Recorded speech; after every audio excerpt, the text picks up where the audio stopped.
Rich dad poor dad Robert T কিয়াসকির লেখা এই বইটিতে রয়েছে ধনী ও গরিব ব্যক্তির টাকা নিয়ে চিন্তা করার পার্থক্য, ধ্যান ধারণা। এখন আমি আপনাদের সামনে এই বইটির সামারি তুলে ধরব। রিচ ড্যাড পোর ড্যাড বইটির লেখক রবার্ট টি কিওসাকি এই বইয়ে তার নিজের পিতাকে পোর ড্যাড এবং তার বন্ধুর পিতাকে রিচ ড্যাড বলে উল্লেখ করেছেন। তার নিজের পিতা অর্থাৎ পোর ড্যাড প্রথাগত শিক্ষা অনুযায়ী অত্যন্ত শিক্ষিত ছিলেন, কিন্তু অর্থ সম্বন্ধীয় তার কোনো জ্ঞান ছিল না। অপরদিকে তার বন্ধুর পিতা অর্থাৎ রিচ ড্যাড প্রথাগত শিক্ষা অনুযায়ী শিক্ষিত না হলেও অর্থাৎ উচ্চশিক্ষিত না হলেও তিনি অত্যন্ত ধনী ছিলেন। এই দুইজনই নিজের নিজের ব্যক্তিগত জীবনে সফল হলেও তাদের মানসিকতা এবং টাকা বা অর্থের প্রতি দৃষ্টিভঙ্গি ছিল সম্পূর্ণ আলাদা। তারা দুজনে ছোটবেলা থেকে লেখককে যা যা উপদেশ দিয়েছিলেন তা সম্পূর্ণরূপে বিপরীতমুখী, আলাদা, অন্যরকম। যেখানে তার পিতা কোনো ক্ষেত্রে বলতেন, আমার এটা পাওয়ার কোনো সামর্থ্য নেই, অপরদিকে ওই একই পরিস্থিতিতে রিচ ড্যাড বলতেন, আমি এটা কিভাবে পেতে পারি। লেখকের পিতা অর্থাৎ পোর ড্যাড খাবার টেবিলে টাকা পয়সার আলোচনা পছন্দ করতেন না, আর রিচ ড্যাড খাবার টেবিলে বসেও ব্যবসা নিয়ে আলোচনা করতেন। পোর ড্যাড মনে করতেন টাকাই সব সমস্যার মূল কারণ, আর অপরদিকে রিচ ড্যাড মনে করতেন টাকা না থাকাই সব সমস্যার মূল কারণ।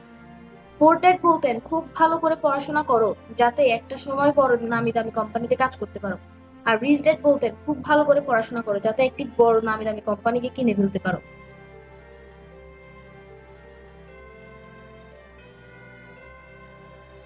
লেখক বলতেন যদি তিনি শুধুমাত্র একজনের উপদেশই শুনতেন তাহলে হয়তো তিনি সেটাই মেনে চলতেন, কিন্তু এই দুইজনের বিপরীতধর্মী উপদেশ তার সামনে সুযোগ এনে দেয় এই সিদ্ধান্ত নেওয়ার যে তিনি কোন উপদেশ নির্বাচন করবেন এবং সেটা নিয়ে জীবন মেনে চলবেন, সেটা নিয়ে কাজ করবেন জীবনে।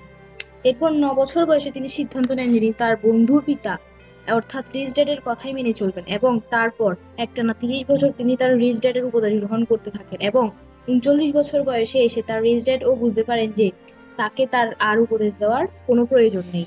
তিনি তার প্রাপ্ত এই জ্ঞান 6টি ভাগে ভাগ করে এই বইয়ে তুলে ধরেছেন। 1. The rich don't work for money. এর মানে হচ্ছে ধনীরা কখনো টাকার জন্য কাজ করে না, টাকা ধনীদের জন্য কাজ করে। নিম্ন এবং মধ্যবিত্ত শ্রেণীর টাকার জন্য কাজ করে, কিন্তু ধনীরা তা করে না। ধনীদের ক্ষেত্রে তাদের টাকা তাদের জন্য কাজ করে। 2. Why teach financial literacy. অর্থাৎ কত টাকা আয় করছেন সেটা গুরুত্বপূর্ণ নয়, আপনি আয়ের কতটা রাখতে পারছেন সেটাই সবচেয়ে বেশি গুরুত্বপূর্ণ। ধনীরা নিজেদের অ্যাসেটস এর পরিমাণ বাড়াতে থাকে, কিন্তু নিম্ন ও মধ্যবিত্ত শ্রেণীরা অ্যাসেটস ভেবে নিজেদের লায়াবিলিটিস বাড়াতে থাকে। অ্যাসেটস এবং লায়াবিলিটিস এর তফাৎ বোঝা জরুরি। লেখক খুব সহজভাবে বলেছেন যে যা কিছু আপনার পকেটে টাকা ভরায় তাই হলো অ্যাসেটস, এবং যা কিছু আপনার পকেট থেকে টাকা বের করে তাই লায়াবিলিটিস। লেখকের মতো একজন উচ্চশিক্ষিত এবং পেশাগত দিক থেকে অত্যন্ত সফল ব্যক্তিও কিন্তু আর্থিক জ্ঞানের বিষয়ে সম্পূর্ণ অজ্ঞ হতে পারে। 3. Mind your own business. ধনীরা ক্রমাগত নিজেদের অ্যাসেটস এর পরিমাণ বাড়াতে থাকে এবং সেদিকেই তাদের লক্ষ্য থাকে। বাদ বাকি সবাই শুধুমাত্র নিজেদের রোজগার নিয়ে মাথা ঘামায়। আপনি যদি সারা জীবন অন্য কারোর জন্য কাজ করে থাকেন তাহলে আর্থিক স্বাধীনতা পাওয়া অত্যন্ত দুরূহ। আপনি যদি চাকরিও করেন তাহলেও সেটার সাথে সাথে চেষ্টা করতে থাকুন নিজের অ্যাসেটস এর পরিমাণ বাড়ানোর। 4. The history of taxes and the power of corporations. ধনী হতে গেলে ট্যাক্স ম্যানেজমেন্টের বিষয়ে উপযুক্ত ও স্বচ্ছ ধারণা থাকা একান্ত জরুরি। আপনার অ্যাসেটসে থাকা প্রতিটি বস্তু আপনাকে প্রতিনিয়ত আরো ধনী হতে সাহায্য করবে। 5. রিচ ইনভেন্ট মানি। বাস্তব পৃথিবীতে এগিয়ে যেতে হলে শুধু স্মার্ট হওয়াটাই যথেষ্ট নয়, সাহসী হওয়া দরকার। আমাদের সবচেয়ে মূল্যবান ও শক্তিশালী অ্যাসেটস হলো আমাদের মন। একে যদি আপনি সঠিকভাবে পরিচালনা করতে পারেন তাহলে অসীম সম্পদের অধিকারীও হতে পারবেন। আপনি আপনার মস্তিষ্ককে কাজে লাগিয়ে এমন অনেক সুযোগ খুঁজে পাবেন যা খালি চোখে ধরা পড়ে না। 6. Work to learn, don't work for মানি। লেখকের কাছে তার পিতার চাকরির নিরাপত্তা ও নিশ্চয়তাই ছিল সবকিছু, কিন্তু রিচ ড্যাডের কাছে গুরুত্বপূর্ণ ছিল শিখতে থাকা। লেখক এই বইয়ে পুরো পুরনো লেখক এই বইয়ে একটি পুরনো উদ্ধৃতি তুলে ধরেছেন। জব শব্দটির অর্থ হলো জাস্ট ওভার ব্রোক। একজন ধনী ও একজন দরিদ্র ব্যক্তির মধ্যে মূল ফারাক গড়ে তোলে তাদের মানসিকতা, অর্থ নয়। ব্যর্থতা তাদের আরো উদ্যমী করে তোলে। তারাই ধনী হতে পারে যারা ব্যর্থতার ভয়ে ধনী হওয়ার ইচ্ছেকে হারিয়ে ফেলে, তারা কখনোই আর্থিক স্বাধীনতা অর্জন করতে পারে না। এই বইয়ের শেষ ভাগে লেখক ক্যাশ ফ্লো কোয়াড্র্যান্ট এর কথা বলেছেন, যেটা আপনি নিচের ছবি থেকে বুঝতে পারবেন। জীবনে আর্থিক স্বাধীনতা লাভের জন্য আপনার এটা বোঝা খুবই দরকার এই মুহূর্তে আপনি কোয়াড্রেন্টের কোন অংশে আছেন এবং আপনার লক্ষ্য পূরণের জন্য আপনার কোন অংশে থাকা দরকার। এই ছবির প্রতিটি কোয়াড্রেন্টে থাকা মানুষদের মানসিকতা ও অর্থ সম্বন্ধে ধারণা ও দৃষ্টিভঙ্গি আলাদা আলাদা। এবার এক এক করে সেগুলো দেখে নেওয়া যাক। বাম দিকে কোয়াড্রেন্টের উপরে আছে ই। ই অর্থাৎ এমপ্লয় বা চাকুরিজীবী। প্রত্যেক চাকুরিজীবী তাদের জীবনে একটাই জিনিস খোঁজে, নিরাপত্তা। এরা ঝুঁকি নিতে একদমই পছন্দ করে না এবং শুধুমাত্র একটা নিশ্চিত ও নিরাপত্তা বিশিষ্ট জীবন কাটানোর জন্য এরা অবসরকালীন সময় অত্যন্ত পর্যন্ত অন্যের হয়ে কাজ করেন এবং কাটিয়ে দেয় এবং মাসের শেষে পাওয়া নির্দিষ্ট বেতনে খুশি থাকে। এদের ধ্যান ধারণা হলো এই যে একদম ছোট থেকে ভালো করে পড়াশোনা এবং ভালো রেজাল্ট করার উদ্দেশ্যই হলো জীবনে বিভিন্ন সুযোগ সুবিধা সম্পূর্ণ করে মোটা মাইনের একটা চাকরি জোগাড় করা। চাকরিজীবীরা বেশি টাকা ও রোজগার করার জন্য একটা চাকরি ছেড়ে আরো বেশি মাইনে চাকরি খোঁজে। এই ক্ষেত্রে মাইনে বা বেতনের পরিমাণ অ্যাক্টিভ ওয়ার্কের উপর নির্ভর করে, অর্থাৎ কোনো চাকরিজীবী ঠিক ততটাই আয় করবে যতটা সময় সে কাজ করবে।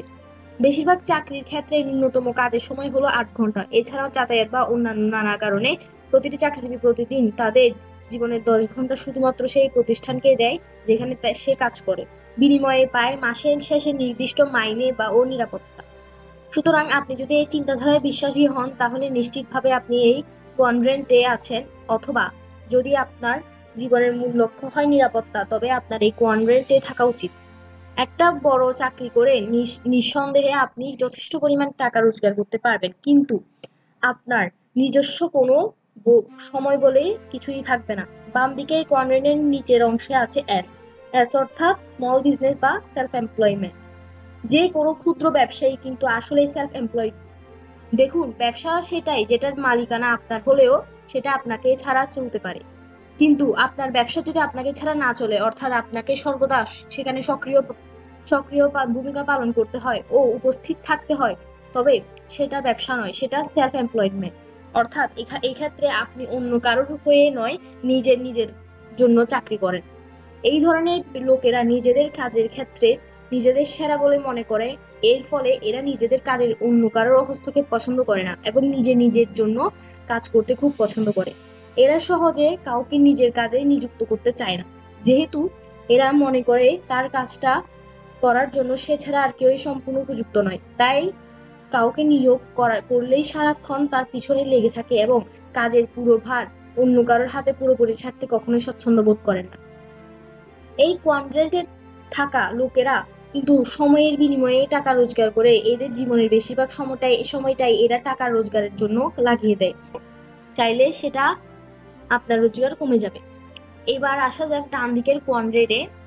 এখানে একদম উপরে রয়েছে বি। বি অর্থাৎ বিগ বিজনেস বা বিজনেস ওনার। বড় ব্যবসায়ী হলো তারা এমন একটা সিস্টেম বা প্রোডাক্ট তৈরি করে যাতে তাদের ব্যবসা থেকে অবিরত টাকা আসতে থাকে এবং তাদের সক্রিয় উপস্থিতি ছাড়ায়। এরা সময়ের বিনিময়ে টাকা রোজগার করে না, এরা এদের টাকাতে আরো রোজগার কাজে লাগায়।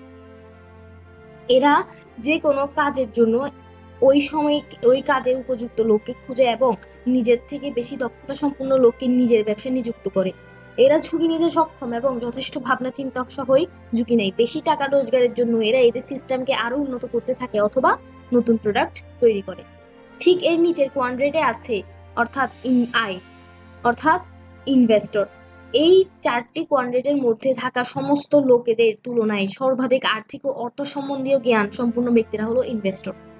এরা সেই সমস্ত অ্যাসেটস খুঁজতে অত্যন্ত দক্ষ যেগুলো থেকে ক্রমাগত টাকা আসতে থাকবে এবং বেশিরভাগ ক্ষেত্রে এরা সেই সমস্ত অ্যাসেটস এর সংগ্রহ জন্য নিজের নয় বরং অন্য লোকেদের টাকাকে কাজে লাগায়।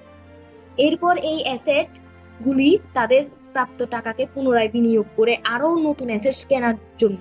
এইভাবে এদের মোট সম্পত্তির পরিমাণ ক্রমশই বাড়তে থাকে এবং এভাবে একসময় এরা এতটাই ধনী হয়ে পড়ে যে এরা সক্রিয়ভাবে কোনো রকম কাজ না করলেও এদের অর্থের কোনো অভাব থাকে না। অর্থ ও সময় দুই এরই স্বাধীনতা এরা উপভোগ করতে পারে। বিশ্বের সমস্ত ধনী ব্যক্তিরাই কিন্তু ইনভেস্টর। অর্থাৎ আপনার কাছে যদি অর্থের তুলনায় নিরাপত্তার প্রাধান্য বেশি হয় এবং আপনি শুধুমাত্র টাকার রোজগারের জন্যই নিজের জীবনের বেশিরভাগ সময় অতিবাহিত করে দিতে চান, তবে স্বচ্ছন্দে বাম দিকের কোয়াড্রেন্ট এ থাকতে পারেন। কিন্তু যদি আপনি নিজের জীবনের মূল্যবান সময়কে না হারিয়ে নিজের ইচ্ছে মতো সময়কে ব্যবহার করে আর্থিক স্বাধীনতা উপভোগ করতে চান, তাহলে অবশ্যই আপনাকে ডান দিকের কোয়াড্রেন্টে আসতে হবে।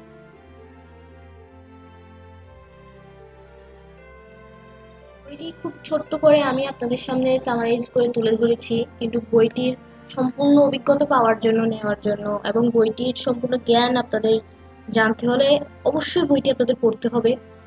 রবার্ট টি কিওসাকি বইটির মধ্যে অনেক গুরুত্বপূর্ণ কথা বলেছেন, যা হয়তো আমাদের প্যারেন্টসরা আমাদের কখনো শেখায়নি। ছোটবেলায় এগুলো শেখানো অত্যন্ত গুরুত্বপূর্ণ, কিন্তু আমাদের তা কখনো শেখানোই হয়নি। এখন আমাদের নিজ দায়িত্বে তা শিখতে হবে, এবং আপনারা যদি এই বইটি পড়েন, আমি আপনাদের 100% গ্যারান্টি দিয়ে বলতে পারবো আপনারা ওই জিনিসগুলো শিখতে পারবেন, কিছুটা হলেও শিখতে পারবেন এবং নিজের লাইফটাকে আরো বেটার করতে পারবেন। এবং আমাদের যে টাকা নিয়ে যে ওল্ড চিন্তাধারা, ওইগুলোও পরিবর্তন করতে পারবেন। তো বন্ধুরা, আজকে এতটুকুই ছিল। আপনাদের যদি আমার ভিডিওটি ভালো লেগে থাকে অবশ্যই সাবস্ক্রাইব করবেন, এবং নতুন নতুন ভিডিও পেতে আমার পাশে থাকবেন অবশ্যই। এবং পরবর্তী ভিডিওতে আপনারা কোন বইয়ের অডিও বুক শুনতে চান আমাকে অবশ্যই কমেন্ট করে জানাবেন এবং একটি লাইক করে দিয়ে যাবেন। টাটা বন্ধুরা, সকলকে ধন্যবাদ। হরে কৃষ্ণা।